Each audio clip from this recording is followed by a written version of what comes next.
Gobe. Ouah. Gobe. Vivez. Bonjour Violette. Alors aujourd'hui, tu vas nous présenter une amie qui est aussi une professionnelle. Donc je m'adresse à toi en premier puisque les youtubeurs te connaissent maintenant, hein. Tu es sur ma chaîne régulièrement. Tu es professeur de yoga. Oui. Tu l'enseignes ici à Marseillan. Et vous préparez une formation, un stage toutes les deux. Et donc présente-nous donc ce stage. Ouais. Alors j'ai invité mon amie Sandrine qui est sophrologue et hypnothérapeute. D'accord. Et donc comme Sandrine est venue à mes cours de yoga, on ne s'était pas vu depuis un certain temps, mais on se connaît depuis très longtemps. Parce qu'on a eu nos enfants à peu près pareil, en même temps. Et ils ont quel âge vos enfants? 6 ans. On s'est connus quand on était enceinte de nos filles aînées. Ah d'accord, oui en effet. 26 ans. C'est chouette, une amitié qui dure. Ouais, exactement. Et donc en fait, au fil des cours de yoga, je me suis dit ça serait chouette qu'on puisse associer nos compétences et faire partager aux personnes qui viennent au cours et à d'autres, c'est ouvert à tout le monde, hein, quels sont les ponts, les passerelles entre le yoga et la sophrologie qui s'est inspirée du yoga nidra, puisque le yoga nidra c'est l'ancêtre de la sophrologie. D'accord. Voilà. Alors Sandrine, toi tu pratiques la sophrologie depuis combien de temps alors? Maintenant ça fait à peu près 3 ans que je suis sophrologue. Donc moi j'ai mon cabinet à 7 et je travaille aussi avec des collectivités, des entreprises ou des associations, des collèges, des lycées. Et je fais également du domicile pour les personnes qui ne peuvent pas venir jusqu'à mon cabinet. Et donc avant d'être sophrologue, j'ai été enseignante pendant 22 ans. Ah oui. C'est une reconversion professionnelle. Très bien. Qui vraiment me permet de faire ce que j'aime, ce que je suis, et j'ai un immense plaisir à pratiquer la sophrologie. J'ai pas du tout l'impression de travailler, donc ça c'est une grande chance. Oui, c'est une vraiment, chance. C'est de la chance toutes les deux de pratiquer des choses qui font du bien aux autres.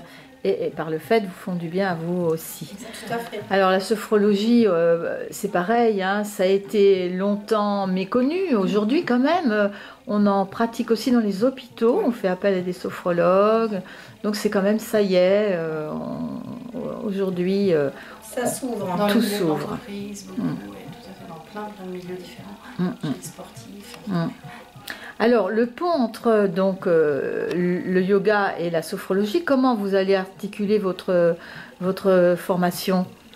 Ben écoute, on va alterner sophrologie et yoga, puisque là, en fait, on va profiter de l'entrée dans l'automne pour amener les personnes à faire un travail d'accueil sur ce changement de lumière, ce passage vers l'hiver, en fait. Et c'est une très très bonne période pour justement aller un petit peu explorer l'état émotionnel, notre météo intérieure, on va dire. Et en même temps, on va travailler sur l'ancrage. Comment je suis enracinée et comment je vais affronter ce changement de saison. Parce que souvent, il y a pas mal de personnes qui sont sensibles au changement de lumière. Les jours vont raccourcir et il y a pas mal de personnes qui sont dans des petites déprimes ou dépressions en période d'automne et d'hiver, mais surtout en changement de saison. Surtout, en tout début et puis même au mois de novembre, alors là, les personnes... Donc il va y avoir des techniques à apprendre pour savoir gérer ça. Oui. C'est vrai qu'on observe aussi beaucoup de fatigue pendant cette période, cette entrée. C'est normal. En automne, au niveau de notre rythme biologique, il y a plein de choses qui changent. Déjà que tout le monde est fatigué avec la grosse chaleur et le temps qu'on a eu cet été, donc ça va peut-être être encore un petit peu plus difficile là, ce changement de saison. L'intérêt de se ressourcer, de recharger les batteries et de vraiment pouvoir utiliser nos ressources pour se sentir bien, se faire du bien. Voilà, on ne va pas dévoiler tout l'atelier qu'on va proposer le 1er octobre. Non, pas du tout. Mais justement, on va alterner sophro, yoga, pause, sophro, yoga, ou yoga et sophro. Là, on est en train de... Donc c'est en une journée? Oui, c'est sur une journée.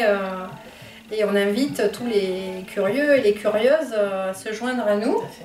parce que c'est une introduction aussi à la sophrologie, parce que les personnes me connaissent, mais c'est aussi une manière de présenter Sandrine. Et on va avoir une continuité sur d'autres ateliers. Donc on aimerait faire 3 modules en fait. Ici, ça sera le premier module pour l'entrée dans l'automne, et après on fera un deuxième module sur l'hiver. Très bien. Surtout après les fêtes. Voilà. Oh, donc, il y a un beau programme en perspective. Donc on rappelle alors, c'est le 1er octobre, il faut s'inscrire donc le plus vite possible. Voilà, vous pouvez recevoir combien de personnes? On peut recevoir 20 personnes. Oui, alors donc il faut quand même réserver sa place. Oui. Hein. Alors on rappelle qui appeler, quel numéro, comment faire on va prendre le téléphone, enfin mon téléphone, parce que tout le monde a l'habitude, du 06 85 77 79 35. Et oui, il faut s'inscrire, c'est bien. Comme ça nous permet de nous préparer par rapport à l'atelier qu'on est en train de faire, enfin de préparer. Et puis, comme ça, Sandrine va tout de suite rentrer dans le vif du sujet dans la matinée. Très bien. Et surtout d'avoir une place, parce que comme voilà. Merci beaucoup à toutes les deux. Et puis, super. Bonne formation ce 1er octobre. Super, merci en tout cas de nous avoir permis de pouvoir parler de notre stage. Et un grand merci à Sylvie de m'avoir invitée à participer et à pouvoir mettre en place ce stage. Voilà. Très bien. Allez, à bientôt alors. Hein. À bientôt. Go, baby, go. Wow.